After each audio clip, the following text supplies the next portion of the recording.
Luz. Olá, meus irmãos e irmãs de Ideal Espírita, vocês que nos acompanham aqui na Web Rádio Estação da Luz Natal, nosso muito obrigado, um beijo pela sua companhia. A nossa página Estação da Luz Espírita não tem fins lucrativos. O objetivo é a divulgação da doutrina espírita. É por isso que reunimos aqui esse acervo de matérias espíritas, livros da codificação, obras suplementares, entrevistas, palestras, entre outros trabalhos. Tudo isso com o objetivo de chegar até você através dos programas das Web Rádio Cristo Consolador de São Paulo e Web Rádio Estação da Luz Natal, para atender suas necessidades de estudo, pesquisa e lazer. Tudo isso, como dissemos, sem fins lucrativos. Convidamos você agora para nos acompanhar em mais essa atração. Muito obrigado e até logo mais.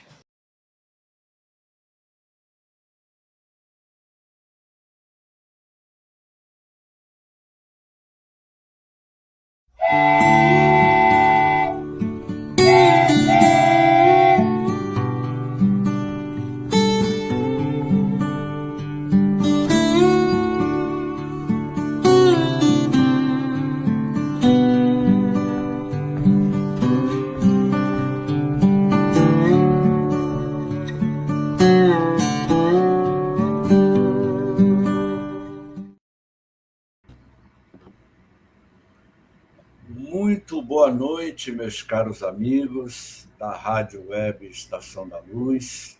Muito boa noite, os nossos caros amigos que também nos acompanham pelo canal Reencontro com a Vida. Muito boa noite também aos nossos caros amigos do grupo de estudos Francisco de Assis. Hoje estamos tendo uma live muito especial. Vamos iniciar, desde agora, um novo estudo de uma obra que eu considero a melhor literatura no quesito da questão da ecologia profunda, como a gente pode dizer, não é? Com a presença de nosso querido Orlando Vilarraga, que estamos tendo o prazer de conhecê-lo, como também a presença da nossa digníssima amiga, que é a coordenadora do grupo de estudos Francisco de Assis, Kessia Teles. Muito boa noite, Vilarraga. Boa noite, tudo bem? É um prazer estar aqui. Muito obrigado pelo convite para participar do grupo de estudos com esse tema tão importante, tão urgente e tão necessário para a nossa existência neste momento no planeta Terra. Muito boa noite, Kessia.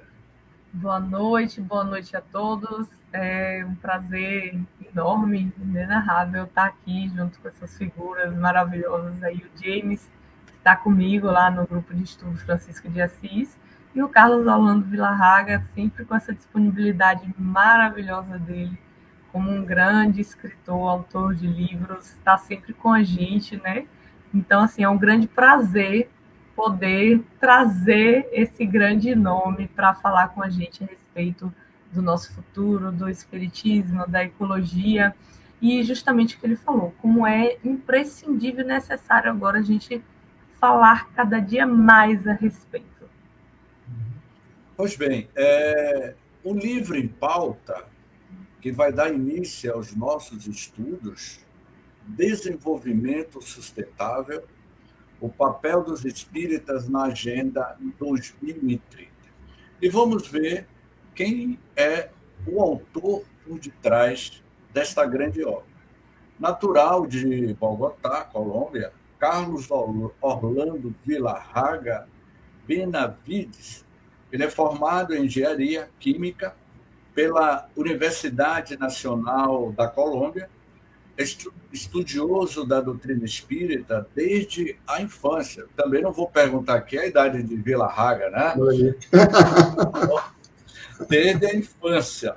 Morou nos Estados Unidos da América do Norte por 7 anos, período dedicado à divulgação do espiritismo por meio de palestras. Atualmente, reside em São José dos Campos, onde desenvolve como membro do Centro Espírita Divino Mestre e da Sociedade de Promoção Humana Alex Ivan, Trabalhos Sociais, junto às comunidades carentes da cidade. É autor das obras Planeta Vida. Olha aí, Kessia, pode ser o próximo livro.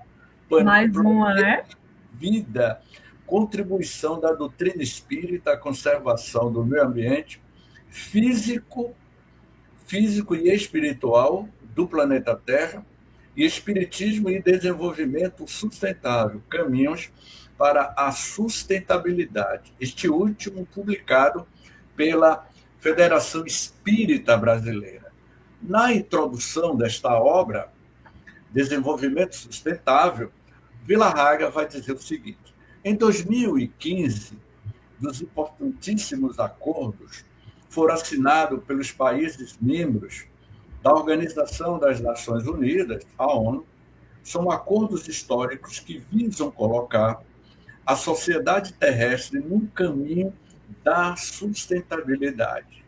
No primeiro deles, assinado por 193 países em setembro de 2015, em Nova York, foram adotados os 17 Objetivos de Desenvolvimento Sustentável, ODS, que definem a Agenda 2030 de Desenvolvimento Sustentável.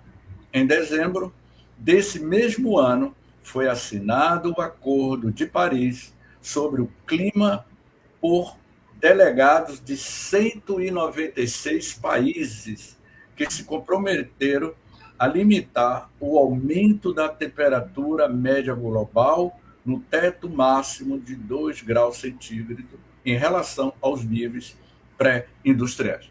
Esse é a introdução do livro do Villa-Haga. Villa-Haga, o que é que você pode nos falar desta obra que eu acho que é um divisor de águas para o espiritismo do século XXI? Bom, boa noite a todos e muito obrigado pelas palavras sobre a obra. Vou tentar apresentar de uma maneira geral alguns dos aspectos que coloquei lá no livro e depois podemos abrir para as perguntas, os comentários. Eu vou fazer uma pequena apresentação. Vou compartilhar.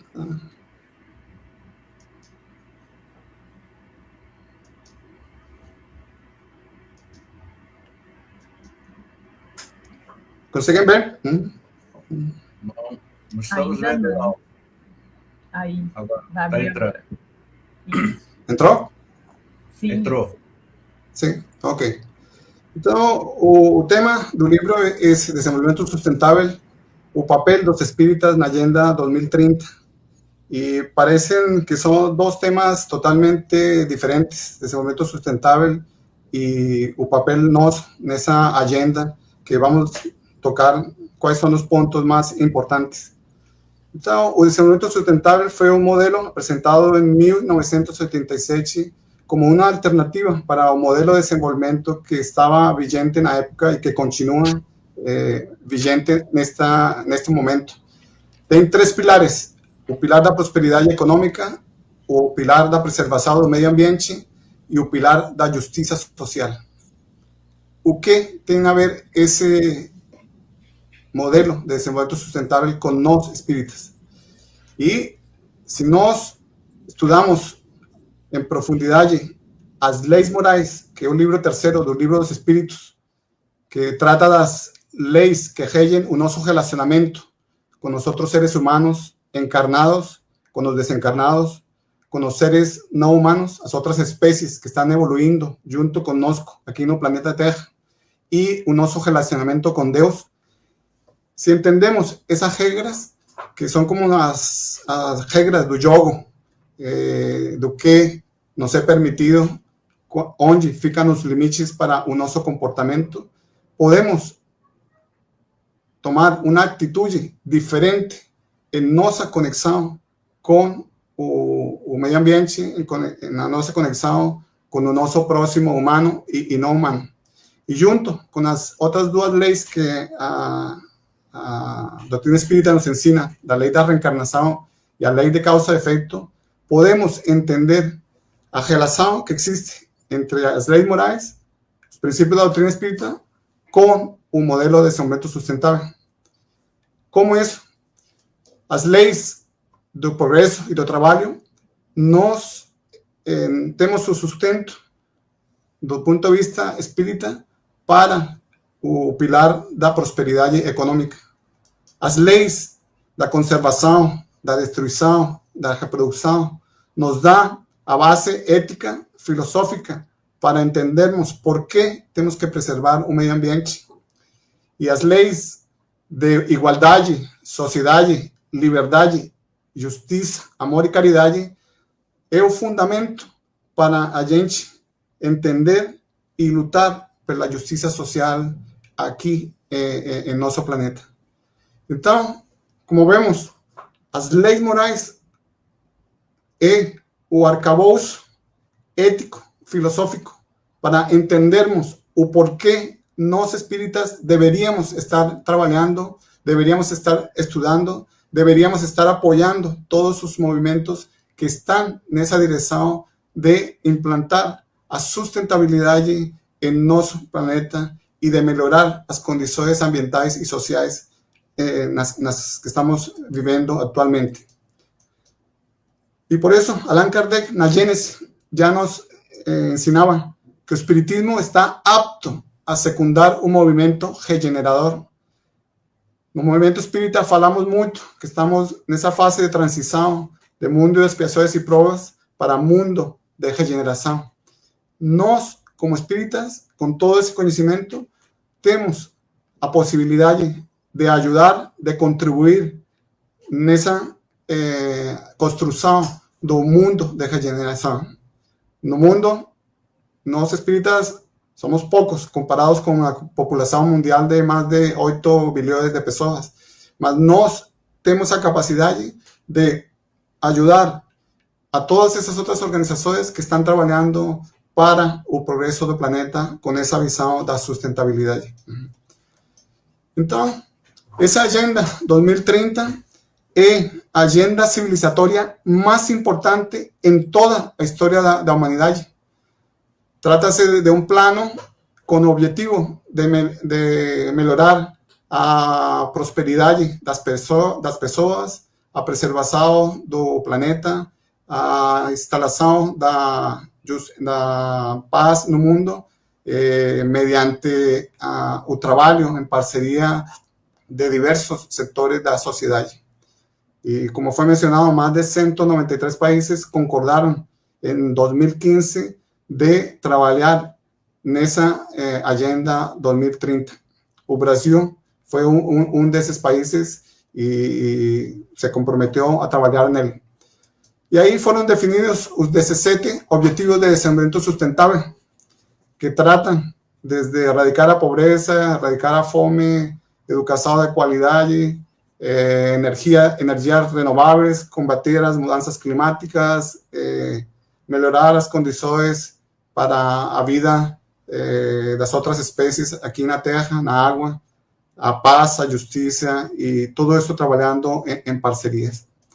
Então, qual é o nosso papel nessa Agenda 2030, nesses 17 Objetivos de Desenvolvimento Sustentável que foram definidas 169 metas para atingir esses 17 objetivos?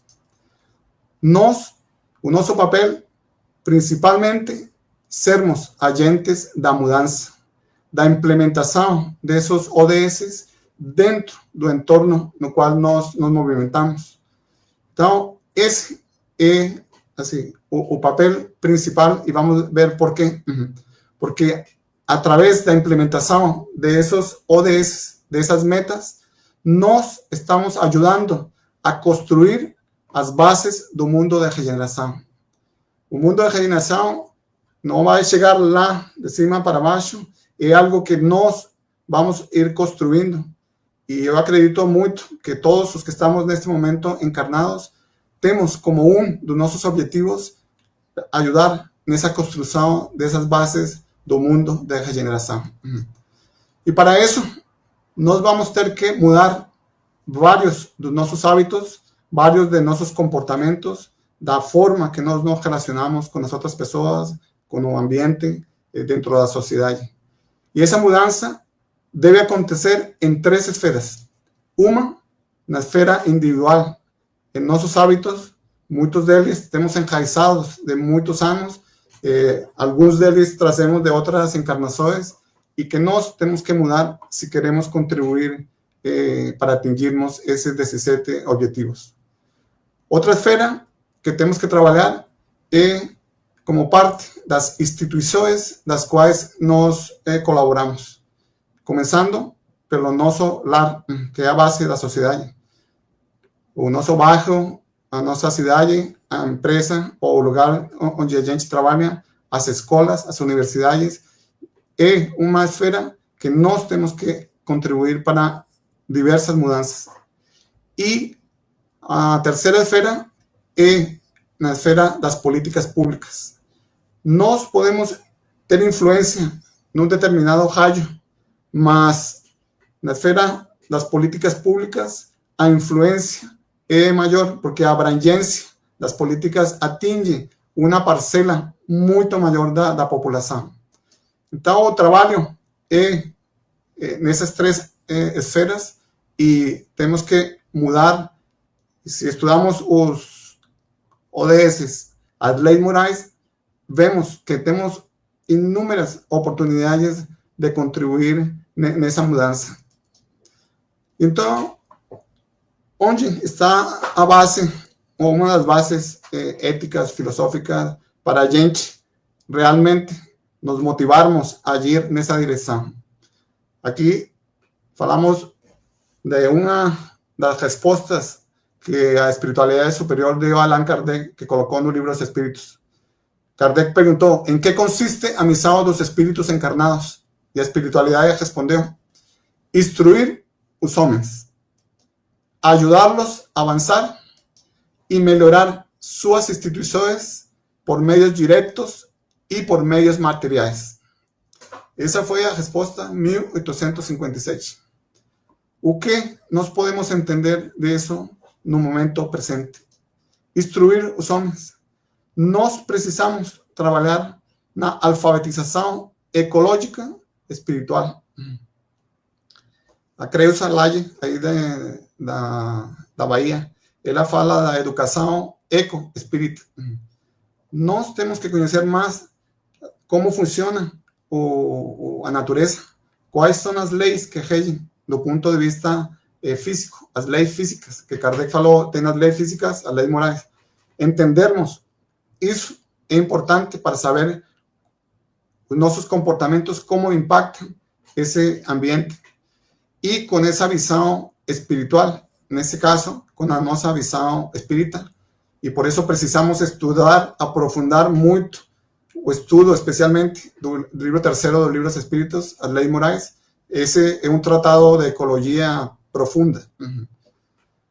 Segunda recomendação dos espíritos: ajudá-los a avançar. É o convite à generosidade e ao altruísmo.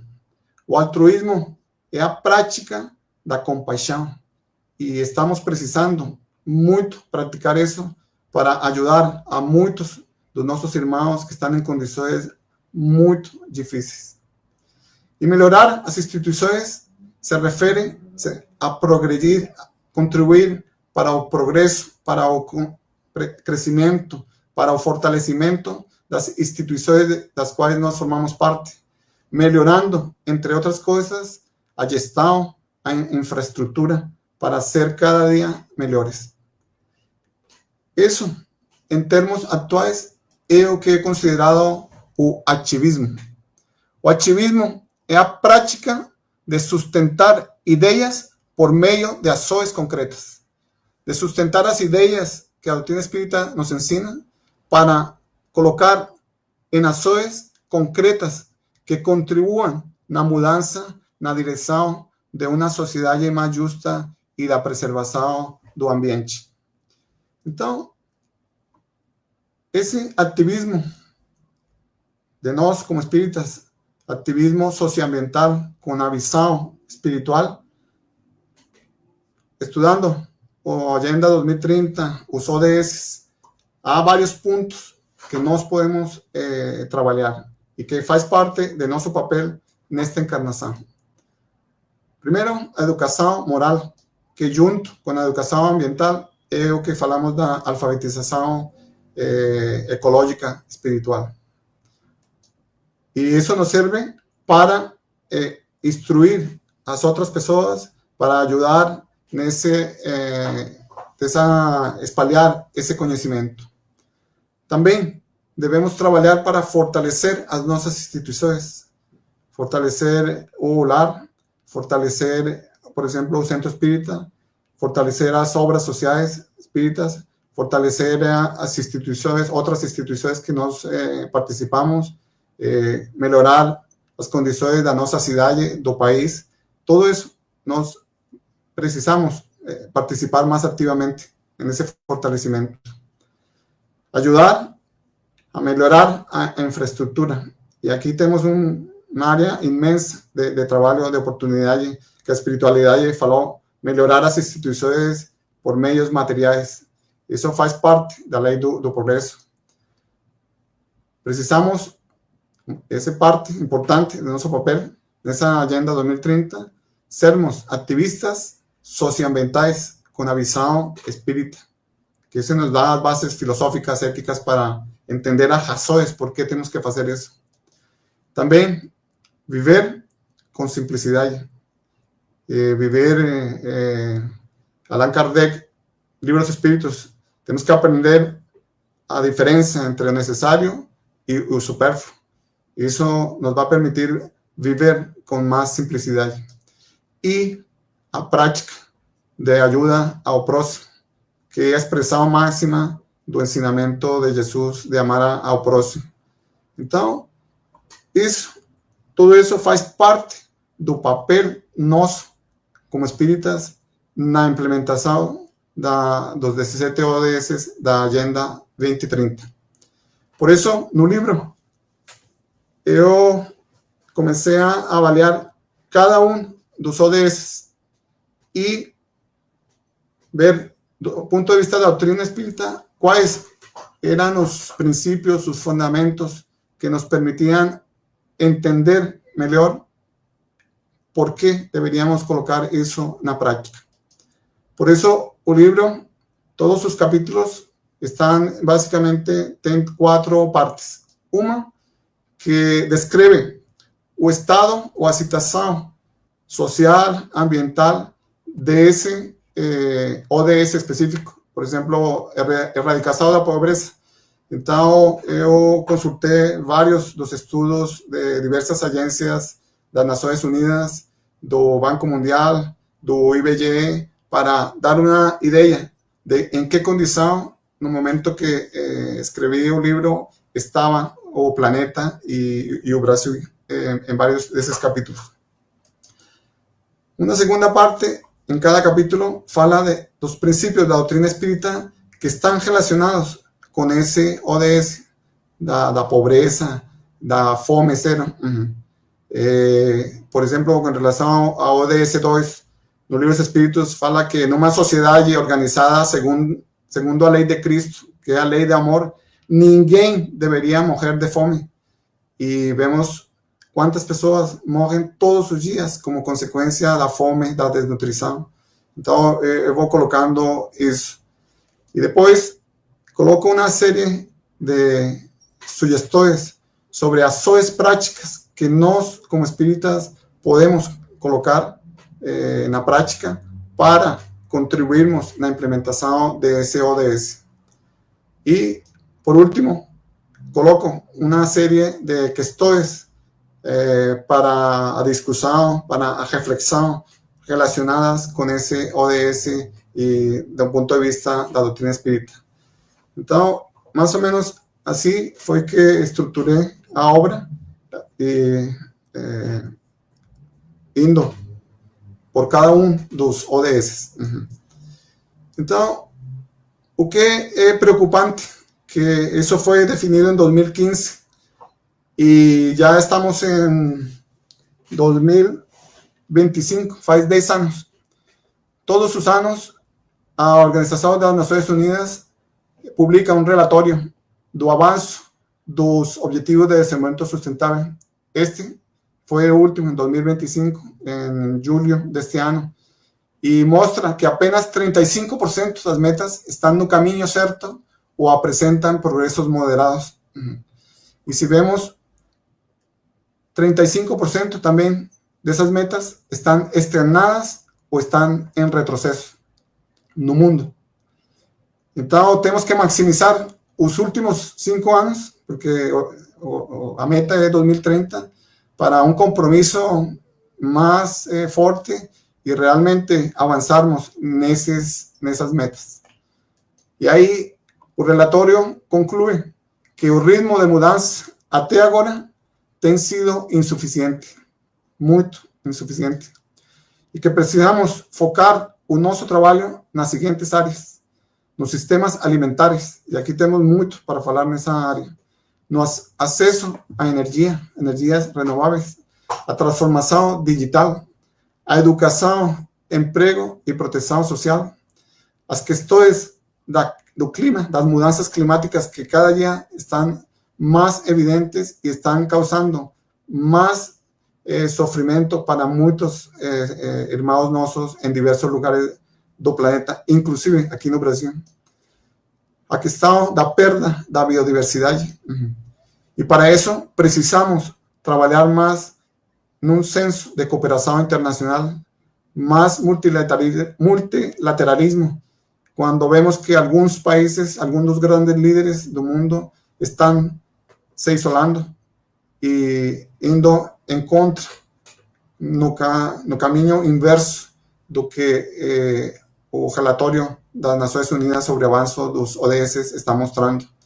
E para isso requer certamente investimento, e os países mais desenvolvidos precisam ajudar mais. São os países que mais têm contribuído a muitos destes problemas, que deveriam ajudar mais aos países que estão precisando. E aqui no Brasil existe uma organização que chama a Sociedade Civil para a Agenda 2030, o grupo de trabalho dessa sociedade civil. Eles todos os anos fazem ou publicam um relatório sobre o estágio de implementação dos ODS no Brasil. O último foi publicado agora a final de setembro, e aqui eu elaborei uma tabela com base nos resultados que eles apresentaram no relatório. E se vemos, em Brasil, só 12 das 169 metas têm um progresso satisfatório. E nós temos quase 50% das metas estão em uma etapa ou em um momento de retrocesso, está estagnada ou está ameaçada de ir para um retrocesso. Então, aqui no Brasil, nós precisamos acelerar ainda mais para, se queremos atingirmos essas metas ou ficar mais perto de atingirmos essas metas. E faltam só 5 anos. Então, temos muito trabalho pela frente. E por isso, a espiritualidade superior, no Evangelho segundo o Espiritismo, nos dá esse ensinamento maravilhoso. Com efeito, o homem, nós, os seres humanos que estamos encarnados neste momento, temos por missão trabalhar pela melhoria material do planeta. Isso faz parte dos nossos objetivos nesta encarnação. E será que é possível fazer isso? A espiritualidade nos deu a resposta no Livro dos Espíritos, na questão 909. O que falta é vontade para poder fazer isso que nós temos que fazer, isso que as leis morais nos ensinam, isso que foi definido por todos os líderes dos países do mundo. Precisamos ter mais vontade. E como fortalecemos a vontade? Uma das formas é através do conhecimento. E a doutrina espírita nos oferece essa base ética, filosófica, moral, para fortalecer a nossa vontade, fortalecer a nossa fé, entender que isso é o que nós precisamos fazer para contribuirmos na construção dessas bases do mundo de regeneração. E por isso também no Evangelho segundo o Espiritismo, naquele capítulo do homem do bem, nos ensina o seguinte: o homem do bem usa, mas não abusa dos bens que lhe são concedidos. Os bens que temos na terra, que Deus colocou para o nosso uso, devemos aprender a usá-los, não abusar, que é o que está acontecendo com a maioria dos seres humanos neste momento. Porque nós sabemos que é um depósito do qual nós teremos que prestar contas. Pela lei de causa e efeito, vamos a receber as consequências. Então, nós temos aqui o planeta Terra, neste momento, está emprestado dos nossos filhos, dos nossos netos. Temos que cuidarlo da melhor forma possível, porque nós vamos ter que prestar contas frente às leis divinas. Portanto, a conclusão, assim, geral, para introduzir a nosso bate-papo, é que nós precisamos mudar nossos hábitos nessas três esferas: individual, nas instituições das quais formamos parte, e influenciar, criar a pressão social para a mudança das políticas públicas. E nós, como espíritas, isso, ou como qualquer ser humano aqui encarnado, a mudança só acontece através das ações. Não adianta falarmos muito se a gente não coloca na prática, nas ações concretas, todo esse conhecimento que nós estamos recebendo da doutrina espírita e das outras ciências que estão contribuindo para que possamos entender melhor essas leis. E por isso, nós, como espíritas, somos agentes dessa mudança, da implementação dos ODS aqui no planeta Terra. Esse, eu acredito, é parte do nosso objetivo nesta encarnação: sermos agentes da mudança. Obrigado. Ótimo, ótimo, ótimo. Essa introdução de Vila Haga, eu acho que pode ter o episódio 1, o episódio 2, não é? Porque eu fiz algumas pontuações na fala do Vila Haga, né? Eu já tinha selecionado algumas perguntas, né? Que essa também tem algumas perguntas, e uma das nossas amigas que trabalha conosco no grupo de estudos, eu gostaria, Tavares, que você, aí de Andréa. Andréa, boa noite. Coloque aí de novo, Tavares, para eu poder ler aqui a pergunta de Andréa. Andréa, ela pergunta a Vila Haga: como acredita que possamos sensibilizar o movimento espírita a incorporar estes conceitos ligados ao desenvolvimento sustentável como item essencial à evolução do planeta e de todos nós que aqui vivemos? Eu tinha realmente pensado nessa reflexão que nossa amiga está fazendo, Vila Haga. O que é que você poderia nos dizer? Bom, nós temos que educar o movimento espírita, educar os espíritas sobre estes temas, sobre estes assuntos. É um tema que é pouco falado, pouco conversado, pouco estudado dentro dos centros espíritas e dentro do movimento espírita. Então, precisamos falar mais disso, e por isso eu agradeço muito a oportunidade de hoje para conversar um pouco sobre esse assunto, para que espalhe mais esse conhecimento, para que mais pessoas tenham acesso. Precisamos também ter mais autores que escrevam sobre estes assuntos. Nós precisamos também trabalhar desde o ponto de vista da Federação Espírita Brasileira. E, bom, em 2023, finalmente o Conselho Federativo Nacional aprovou a campanha espírita permanente de conscientização ecológica, que isso foi um marco assim gigante do movimento espírita, porque é uma instituição secular do espiritismo que abriu espaço, que começou a falar sobre isso, e isso começa a capilarizar por todas as federações e pelos centros espíritas. Esse é um movimento. E outro movimento é de baixo para cima. E eu sempre falo, as duas federações que estão na frente, aqui no Brasil, é a Federação Espírita do Estado da Bahia, com o setor de ecologia e espiritismo, estão na frente, e a Federação Espírita do Estado do Rio Grande do Sul, o saber ambiental lá, são os dois que estão da base, movimentando, educando esses grupos para ir criando essa pressão dentro do movimento espírita. Então, precisamos isso do movimento federativo e também, como mencionei, mais autores, mais pessoas que falem, colocar mais esses temas nas palestras espíritas públicas. E eu acredito também que nós temos que incluir esses temas no ESD, no Estudo Sistematizado da Doutrina Espírita, no EAD, no Estudo Aprofundado da Doutrina Espírita. Temos que revisar lá o currículo para ir colocando. Quando fala lá da lei da conservação, bom, tá, vamos falar, lei da destruição. Tá, lá tem todos os temas que tratam de sustentabilidade, que tratam dos ODS, estão lá.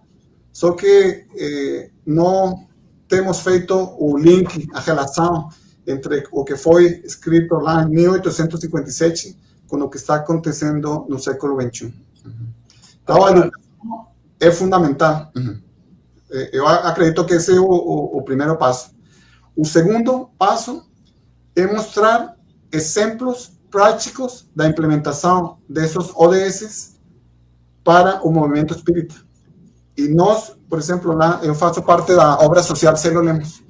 Nós atendemos 312 crianças entre 4 meses e 6 anos. Então, é uma escola de educação infantil. E nós, desde 2016, começamos todos os nossos projetos para melhorarmos a infraestrutura, para melhorarmos a gestão, para melhorarmos o currículo. Tem como objetivo um ou mais dos ODS.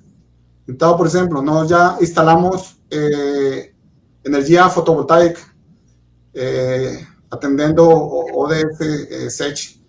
Nós já temos 68 placas fotovoltaicas, estamos gerando 35% da nossa energia, do nosso consumo.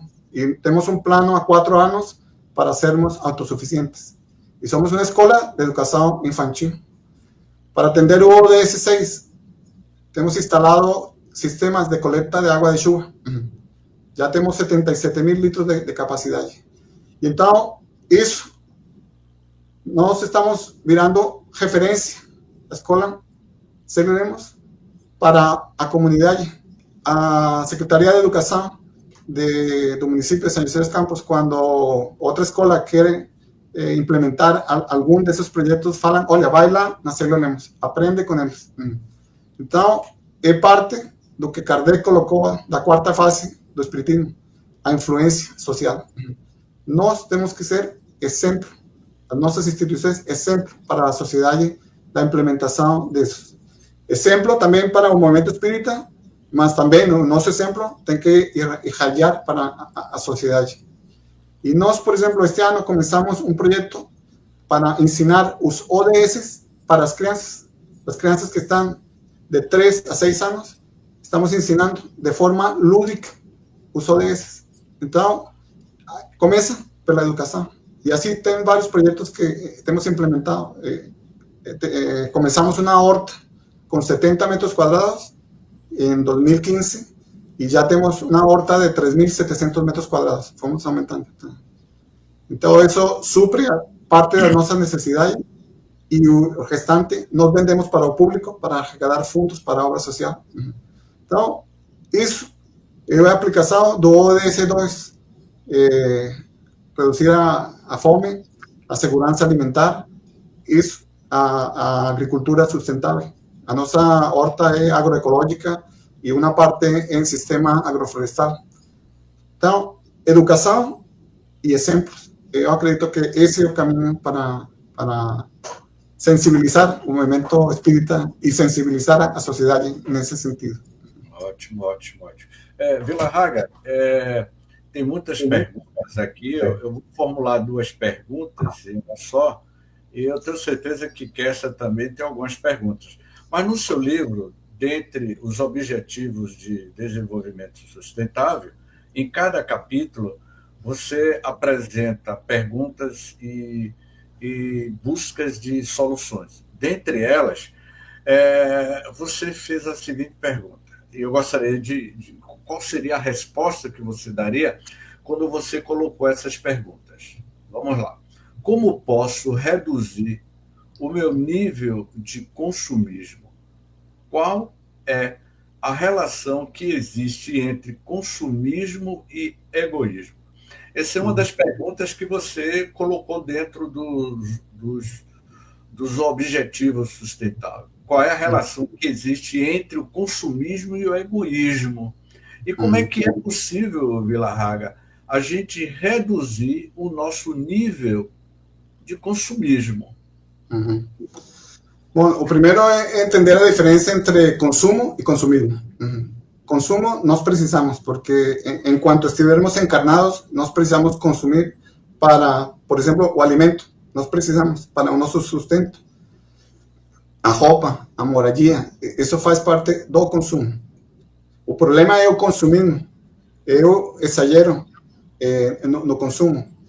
O consumismo atende a necessidades artificiais.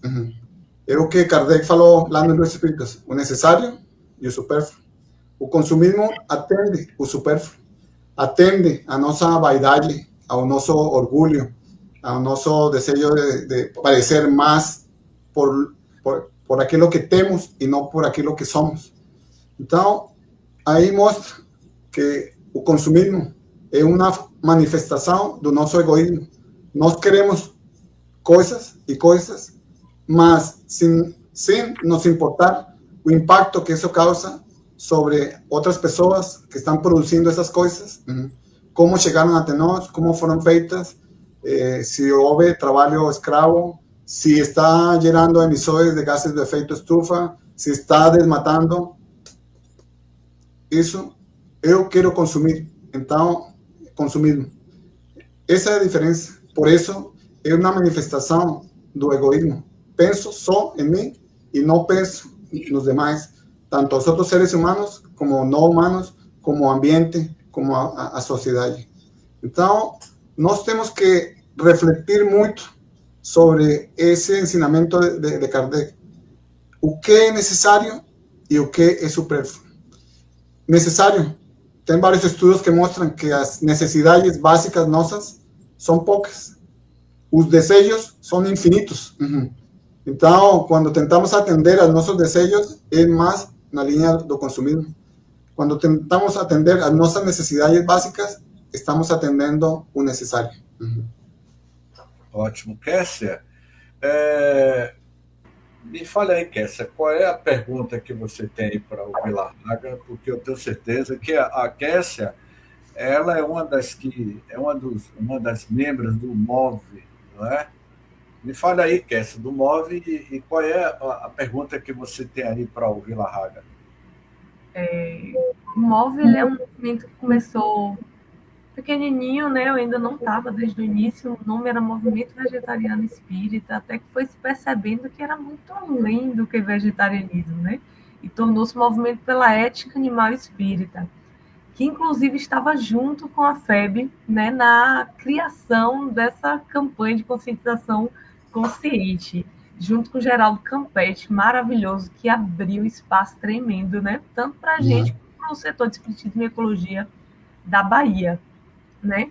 E a pergunta em si, Carlos, é assim: frente a um mundo onde, por mais que o intelecto e a ciência evolua, a gente vê tanto negacionismo, né, frente à questão das mudanças climáticas. Frente a esse negacionismo que às vezes domina, que a gente vê pessoas falando, não é nossa culpa a mudança climática, é normal. O que você fala assim que a gente pode fazer enquanto individualidades e também para justamente ser exemplo nesse sentido das mudanças climáticas, para tentar reduzir a nossa pegada de carbono, tentar reduzir o nosso impacto frente a essa mudança climática, nesse mundo que a gente está vendo crescer, né, o negacionismo. Como que a gente faz o contrário de tudo isso? Porque parece que a gente está preso ali, né, nesse meio de pessoas negando, de pessoas achando que está tudo bem, a gente não ter consequência, né, dos nossos atos frente à natureza. Então, a pergunta é essa, meu amigo. Essa pergunta é bem interessante. Eu vejo que estamos num momento que foi o que Allan Kardec colocou lá na Gênesis. Estamos num momento de choque de duas gerações. A geração velha, com esse tipo de pensamentos já ultrapassados, e a geração nova, que é a geração que tem essa visão mais de conexão com a natureza, ajuda ao próximo, procurando uma sociedade mais justa. E está nesse choque atualmente. E como estamos nessa fase de transição, aí é que o negócio ferve. Negócio, porque os que estão da geração velha, e não são de cabelo branco ou sem cabelo, sino são do pensamento, eles querem se manter, querem continuar fazendo o que vem fazendo e manter essas posições. E a geração nova está tentando ocupar o espaço para poder implementar essas ideias novas. Então, eu acredito que nós, como espíritas, somos da geração nova. Nós temos esse, eu acredito, dever de trazer essa visão espiritual para o mundo material. O nosso principal trabalho está aqui no planeta Terra, como encarnados. Eu sei que é importante as reuniões mediúnicas, a comunicação com os espíritos, isso faz parte, mas a maior parte do nosso trabalho está aqui, em melhorar as condições sociais e ambientais. Então, é algo que eu penso, nós temos que estar falando constantemente. E podemos, como fala o André Trigueiro, vamos ser os ecochatos e os biodesagradáveis. Mas temos que ser, porque senão, se a gente não fala, os que falam, e o livro dos Espíritos fala, os tímidos, os bons são tímidos, e os ruins fazem muito barulho, e parece que o negócio está muito ruim. E o outro que nós temos que fazer é uma dieta da mídia. Por quê? Porque a mídia só mostra principalmente as coisas ruins, o caos. E não percebemos quantas pessoas, quantas organizações estão trabalhando pelo bem da sociedade, do ambiente, dos animais. Então, achamos que todo está muito ruim. Tem um estudo que mostra que se somasse todo a parte financeira das instituições que trabalham pelo bem na questão ambiental e social, seria a quinta economia do mundo. Olha o tamanho do trabalho que está sendo feito na área socioambiental. Mas que é o que aparece lá no TikTok, o que aparece nas redes sociais, o que aparece nos jornais, só desgraça, só as coisas negativas. Então, qual é a tendência de muitas pessoas? Acham que não, está tudo perdido. Não, mas há muita gente trabalhando pelo bem. Então, é preciso fazer essa dieta de mídia, saber escolher o que nós recebemos como informação. E a forma de lutar contra a desinformação, contra o negacionismo, é o conhecimento. Quem é negacionista, não nos vamos convencer. Isso tenha certeza. Mas tem muita gente que está aí no muro, na dúvida, será que sim, será? E se nós, com a nossa argumentação muito bem estruturada, e vocês que têm estudado o CAPRA veem a questão sistêmica, a importância que tem isso, a compreensão que nos dá isso da vida. Que a gente teve, Villarraga, quando o Kessia apresentou o estudo A Visão Sistêmica da Vida, a gente teve uma visão muito ampliada dessa responsabilidade, não é, Kessia? Sim.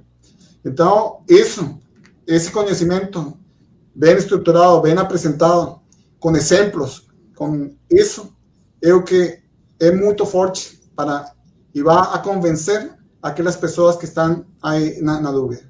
Os negacionistas é tempo perdido, é jogar pérola nos como chama? Lá nos porcos. Não adianta. Então, e há muita gente que está ávida do conhecimento, que quer, está com aquela dúvida, e que nós, se oferecemos os argumentos, com certeza, eles vão entender. Villarraga, há duas perguntas aí, Kessia, dos ouvintes. Isso que eu ia falar, tinha uma pergunta assim que ele falou, um dos ouvintes falou assim, em resumo, eu acho difícil resumir a Agenda 2030, né? Mas a pergunta foi mais ou menos essa, né, que colocaram aí. Tinha uma outra pergunta embutida aí na minha, mas vamos deixar os ouvintes primeiro. Tavares, coloque as duas últimas perguntas. Como resumir, né? Se você puder colocar aí, essa aí. No resumo que está essa Agenda 2030 propõe para mim e para todos do planeta. Em resumo, é a construção de uma sociedade mais justa, num ambiente equilibrado. Isso é basicamente, no fundo, o resumo. Que é o que nós queremos, o avisado que nós temos de um mundo de regeneração. Isso. Agora, existe, Villarraga, uma questão que eu considero que você aborda no livro e que me parece que é uma questão muito delicada quando você faz um questionamento. As práticas assistenciais espíritas são a solução para o problema de eliminar a fome?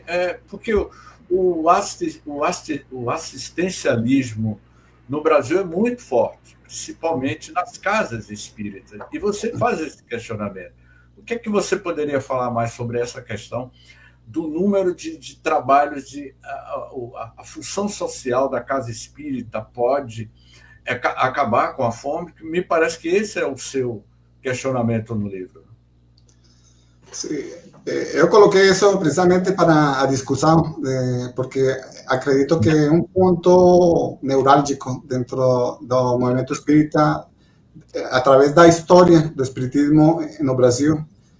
Os espíritas têm se destacado pelas obras sociais e muitas obras assistenciais. Mas o mundo está evoluindo. O assistencialismo eu vejo como uma fase que é importante. Eu não descarto isso. Eu acho que é importante, porque a pessoa que está com fome, ela não quer pensar da filosofia, nada. Ela está pensando como vou conseguir a próxima refeição, como vou sustentar os meus filhos. Essa é a ideia, os pensamentos principais. Mas nós deveríamos ir ou passar a um nível superior. Vamos ter assistencialismo durante um bom tempo? Acredito que sim. Mas nós temos que passar a criar, e eu coloquei lá no livro, criar empresas de tipo social, que tenham a função de gerar empregos. Por exemplo, na obra social, se lemos o que a gente fez. Nós temos um bazar. O bazar a gestão era feita por voluntários. Mas voluntário, tem poucos que têm um voluntariado no sangue.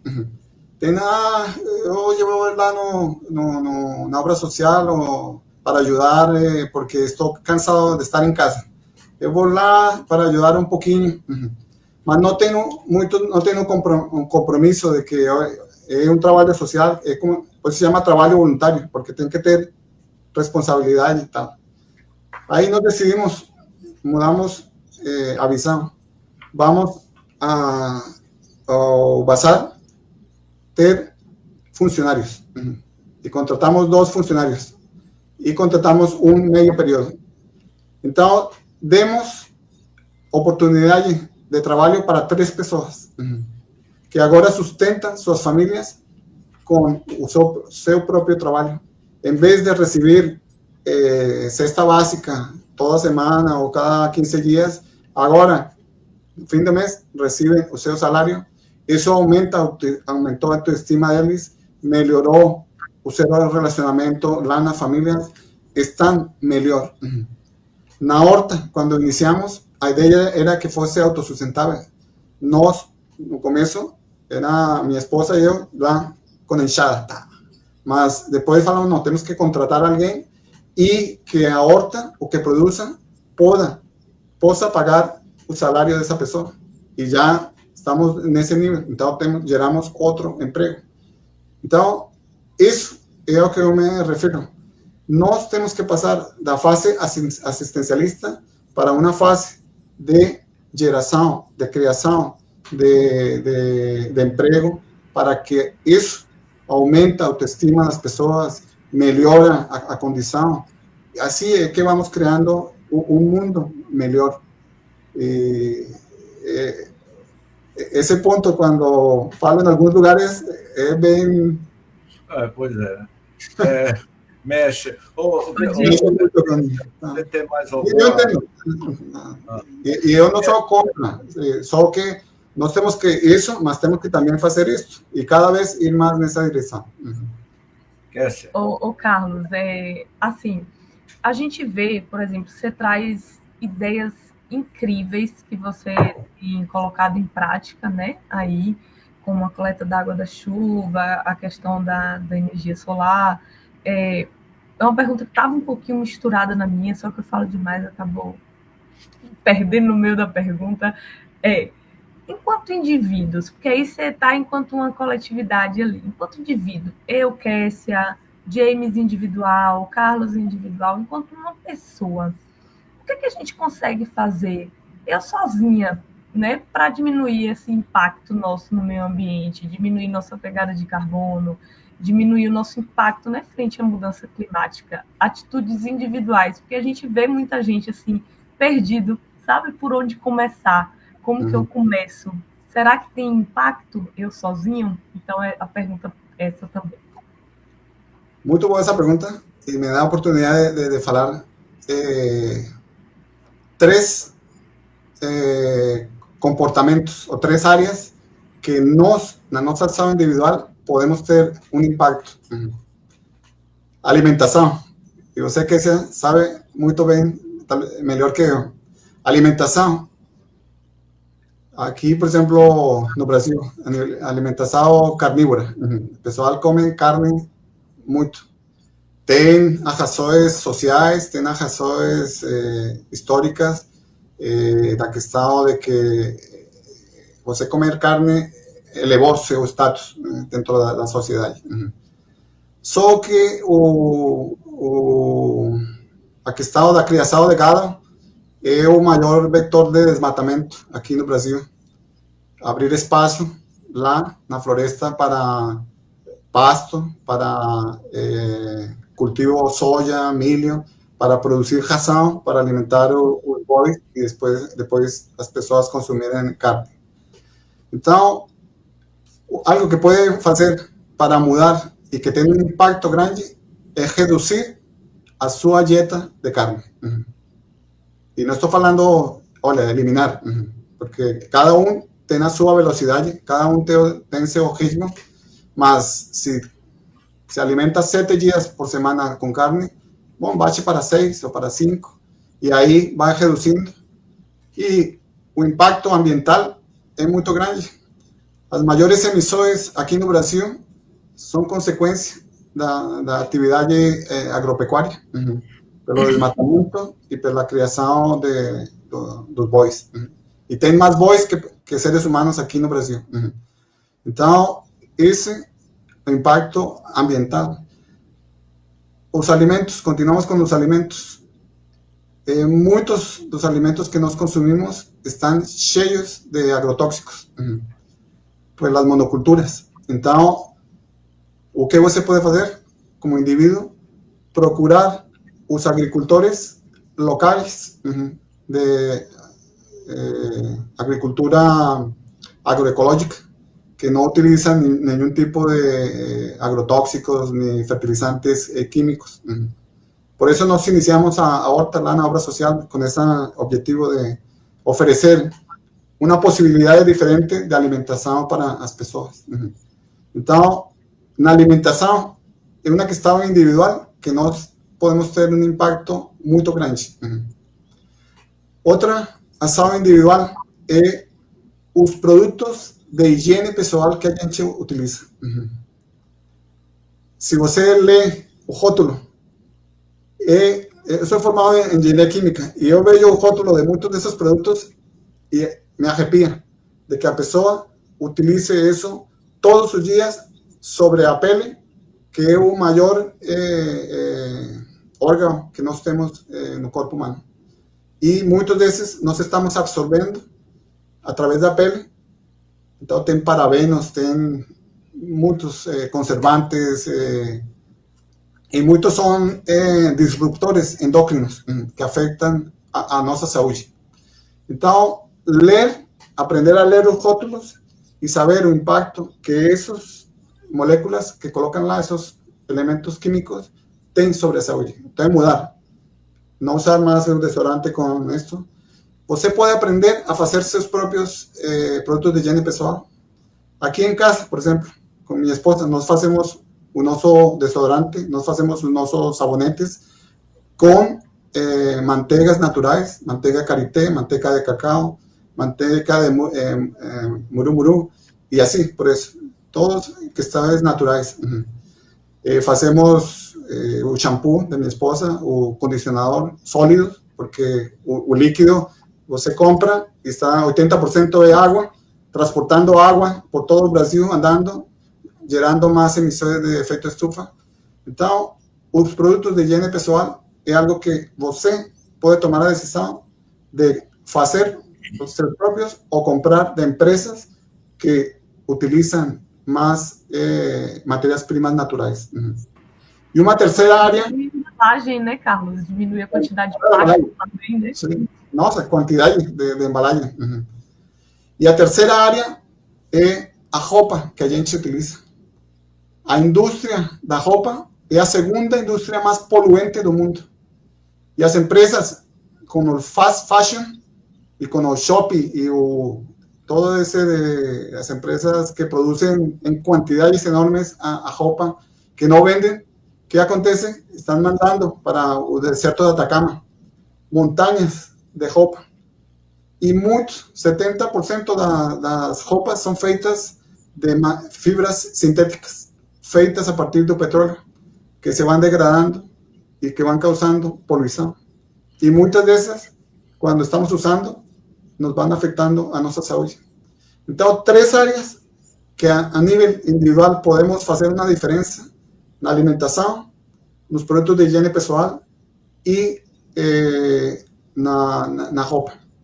E nós recentemente fizemos lá na Feira de Santana, lá no encontro dos jovens, fizemos uma oficina sobre como preparar desodorantes naturais. Fizemos lá durante o evento. E fizemos também aqui para os jovens na Comevalp, na confraternização dos jovens espíritas do Vale do Paraíba, também para ensinar esses. Então, lembra, eu sempre me lembro daquela pergunta de Allan Kardec: o que é o que temos que fazer? Instruir. Instruir somente. É a primeira recomendação. Então, nós temos que aprender para poder instruir. Carlos, são muitas perguntas que tem aqui. Nós vamos fazer o seguinte: o horário já está se aproximando. Eu vou propor que as perguntas, que eu sei que está aí nos bastidores, são várias. Nós vamos escolher essas perguntas, Carlos, e vamos mandar para você aí pelo privado, para você responder no próximo estudo que nós vamos ter. Eu vou pedir para que você até responda e aí a gente repassa aqui para o grupo. E Tá uma bom? questão, você falou aí de como produzir o desodorante, eu fiquei interessado, né? Se Ah, você bom. pudesse até nos dar como é que é produzido esse desodorante, que eu achei muito interessante. São muitas perguntas, e tem uma pergunta aqui que eu acho eu vou encerrar com essa questão, que eu digo assim, esse é um problema da humanidade, que é o item 5, igualdade de gênero entre homem e mulher. E a pesquisa que você fez, eu até grifei, Kessia, e é algo que hoje está em pauta, o problema da igualdade de gênero. E você diz o seguinte, dentro da pesquisa que você desenvolveu, para reduzir a desigualdade de gênero, é imprescindível investir na educação das meninas. Centenas de estudos fornecem evidências de que a educação de qualidade das meninas tem um altíssimo nível de retorno. Aí você cita o autor. O nível maior de educação resulta numa menor probabilidade de se casar muito jovem e uma probabilidade de levar uma vida saudável e produtiva. Como a hora já está avançando, eu gostaria que você desse uma pincelada, porque eu vejo que esse é o problema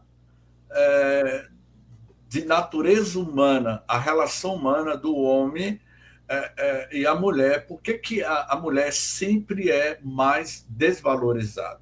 E aí você cita aqui a questão da educação. Recentemente, na Índia, passou aqui numa emissora de TV o casamento de uma garota de 12 anos com um senhor de idade. E a menina gritava que não queria ir com seu esposo. O esposo era um senhor de idade e a garota de 12 anos. Né? Então, isso teve uma repercussão muito grande. E é uma praxe muito utilizada na Índia. O que é que você poderia me dizer dessa citação que você diz aqui no livro? Tá. Voltou, caiu um momento. Não, tá, pode falar. Tá bom. Bom, nós vivemos em uma sociedade machista e que o homem, pela força, somete às mulheres. A doutrina espírita nos ensina algo que é fundamental, que nós podemos reencarnar como homens ou como mulheres, dependendo das nossas necessidades evolutivas. Então, partindo desse princípio, nós temos que tratar igual, da mesma forma, homens e mulheres. Porque se tratamos mal pela ley de causa y efecto, probablemente vamos a ser maltratados en una existencia posterior. Então, esse é um princípio fundamental da doutrina, que podemos reencarnar como homens e como mulheres. E os estudos que coloquei aí mostram isso. Quanto maior for a educação da mulher, pode tomar melhores decisões, pode trabalhar em melhores condições para ser independente, porque muitos dos problemas, às vezes, é a dependência financeira do homem. E com isso, o homem se aproveita, abusa e causa todo esse de problemas. Também nós vemos, e isso vemos lá na obra social, meninas de 15, 16 anos tendo filhos que levam lá para a escola, que não tem ideia, e 15, um filho, 16, 17, com 2 filhos. Imagina como vai ser a educação dessas crianças. Vemos isso também nos grupos de assistencialismo para as mães gestantes. Atende a mãe e durante tantos anos, e depois a filha segue na mesma situação e leva para a neta. Por quê? Porque não receberam a educação para dar uma possibilidade diferente a essas meninas. Então, o que os estudos mostram é que a educação faz muita diferença. E a educação não é só das meninas, sino também dos meninos, para que entendam que iguais direitos. Kessia, eu vou pedir a Kessia para ela fazer a sua última pergunta e as suas considerações finais, Kessia. Achei que nem teríamos tempo mais de outra pergunta, mas estou feliz por ter. Tavares, mais uns 5 minutos aí, Tavares. Pronto. Então, na verdade, não vai ser uma pergunta, vai ser um agradecimento ao Carlos, né, por estar aqui trazendo ideias tão grandes, que vão vir outras e vão vir as orientações depois para a gente colocar no grupo da produção desses produtos, né, que vai ajudar a gente, né, nessa atitude individual. E aí eu gostaria, Carlos, assim, não de fazer uma pergunta, mas que você deixasse seu coração falar agora. O que é que você gostaria de falar no final aqui para a gente? Com certeza a James vai terminar também de outra forma, mas o que é que te toca agora, que você acha que é importante falar para todo esse pessoal que está te ouvindo agora? Bom, primeiro que todo, um agradecimento pelo convite para participar desse estudo nesta noite, com um tema que é fundamental, como mencionei no começo. Eu vejo que é muito importante, é necessário, é urgente, porque cada vez as mudanças climáticas, por exemplo, estão atingindo mais lugares do mundo, mais pessoas, e os que estão sofrendo são os mais vulneráveis, os pobres, que é a maioria da população, os idosos, as crianças. Isso me move muito, ver tanto sofrimento por algo que nós já temos o conhecimento, nós temos a tecnologia, temos o dinheiro também, o recurso financeiro. O problema é que, como sociedade, alocamos isso para a guerra, lá em Gaza, em Ucrânia, gastando milhões de dólares, quando poderíamos usar esse dinheiro para a educação, para a saúde. E então isso me motiva para cada dia falar mais, tentar mais implementar esse tipo de ideias de forma prática. Eu penso muito como vai ficar o planeta para os meus filhos e talvez para os netos, em que condições vai estar. Se quando eu era criança a gente brincava lá no rio, podia mergulhar, agora não, todo poluído, os alimentos cada vez com menos nutrientes, porque o solo está mais degradado. Então, isso me preocupa. E eu penso muito também no mundo de regeneração. Às vezes temos uma visão muito romântica, que o mundo de regeneração vai ser um planeta lindo, uma beleza, mas na forma que nós estamos tratando o planeta atualmente, não sei se isso vai ser assim, se vai ser um planeta todo devastado, degradado, e talvez nós como espécie, não sei se vamos estar aqui do jeito que vai. Então, isso faz parte dos meus pensamentos com muita frequência. Mas não podemos desistir, isso também está claro para mim, desistir nunca. Pelo contrário, todas essas preocupações é para a gente agir. Muito bem. Se a gente continuar aqui, o diretor do programa pode me chamar a atenção ao vivo, James, né? Mas assim, mas o Kessia, o que o Carlos acabou de colocar é um dos questionamentos que está no livro dele, né? Como será o ecossistema no mundo de regeneração? Então fica aqui para pensar. Então, caros amigos que estão aí nos acompanhando aí na Rádio Web Estação da Luz, no canal Reencontro com a Vida, a participação de todos aqueles que têm nos acompanhado aqui ao vivo. Na próxima terça-feira, qual é o horário, Kessia? Próxima terça-feira, às 20 horas. Isso, 20 horas, nós vamos iniciar um novo estudo com o livro, não é? Desenvolvimento Sustentável, o papel dos espíritas na Agenda 2030, e as perguntas que não foram respondidas, eu vou solicitar a Carlos, né? Eu vou passar para ele, para que ele responda, e aí, Kessia, podemos iniciar na próxima semana respondendo essas perguntas. O que é que você acha, Kessia? que aí a gente consegue responder, né? Então, assim, imensamente agradecido a participação de Vila Raga.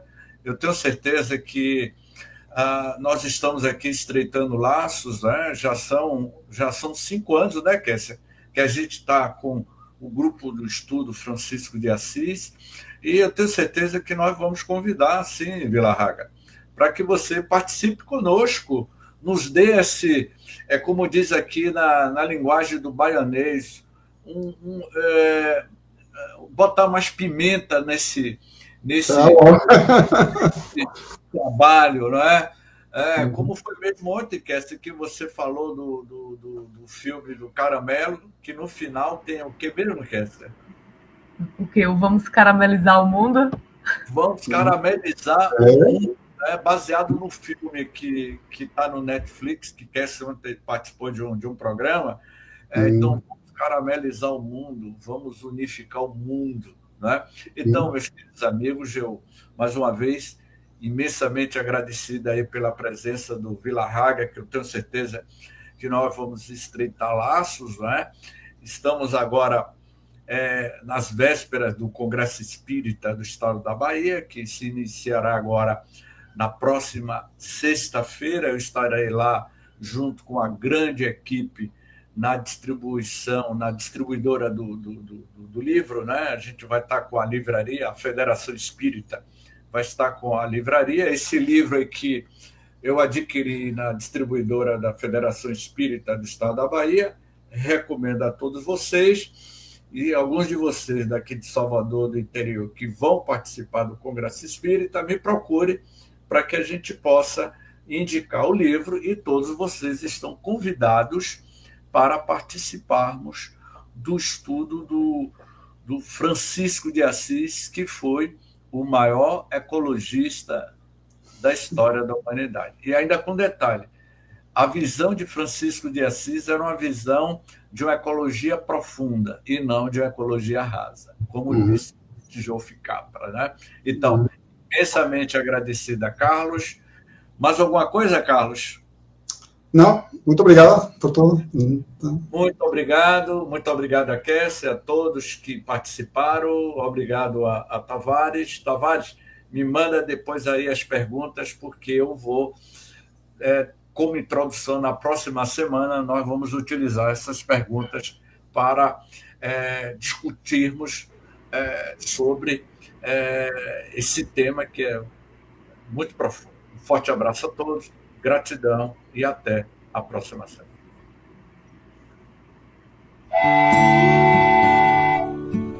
Chegamos ao final do nosso programa. Muito obrigado por ter nos acompanhado nesse trabalho e aguardo você na próxima atração.